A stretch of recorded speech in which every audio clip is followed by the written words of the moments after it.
that we've been talking about and that have really been in the press recently all started when a couple of days ago, Twitter put a fact-checking label on one of President Trump's tweets about mail-in voting, saying basically this might not be accurate, you should double check it. They did not, by the way, suppress the tweet, despite what President Trump said.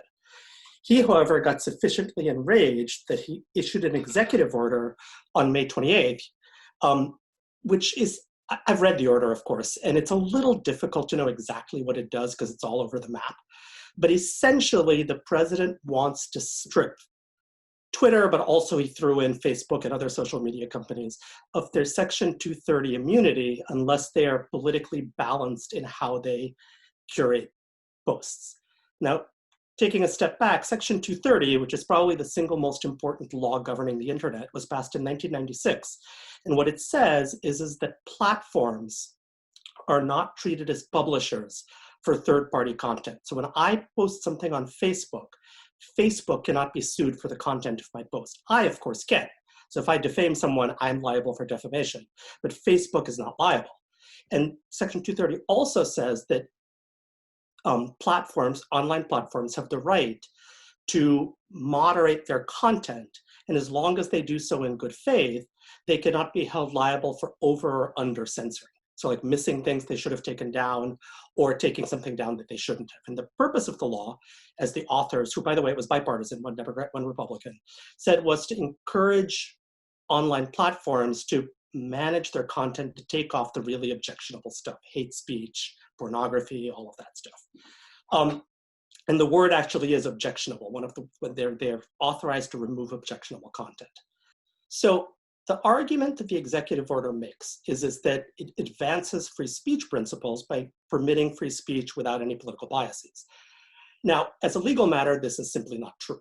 And the reason is quite simply that Twitter is a private platform. And therefore, they have a right to control their platform, and nobody has a constitutional right or legal right to access their platform against their will. President Trump has no right to use Twitter, nor do you or I. To the contrary, Twitter has a right to control who tweets on their platform. It is almost certainly their editorial right as an owner of a media platform. Having said that, it is also important to note that contrary to the implications of President Trump's tweets, ironically, Twitter has never removed a tweet by President Trump, ever. What they did that enraged the president was they put up a warning saying that this particular tweet about mail-in voting might require fact-checking and might not be factually accurate. Similarly, this morning, Twitter put up a warning in President Trump's tweet regarding the Minnesota protests, saying that this glorifies violence and we need to note it's against our terms of use. Nevertheless, we're going to keep it up because the public has a right to know what the president is saying. Twitter clearly has a First Amendment right to do that. They're engaging in speech, counter speech as we call it, and they're saying this is our view on President Trump's views. Of course, they have a First Amendment right to do that, and the president has absolutely no right to censor their counter speech. He, after all, being a government actor, is subject to the First Amendment, unlike Twitter, and therefore his basically attempts to try and silence private speakers is in fact blatantly unconstitutional.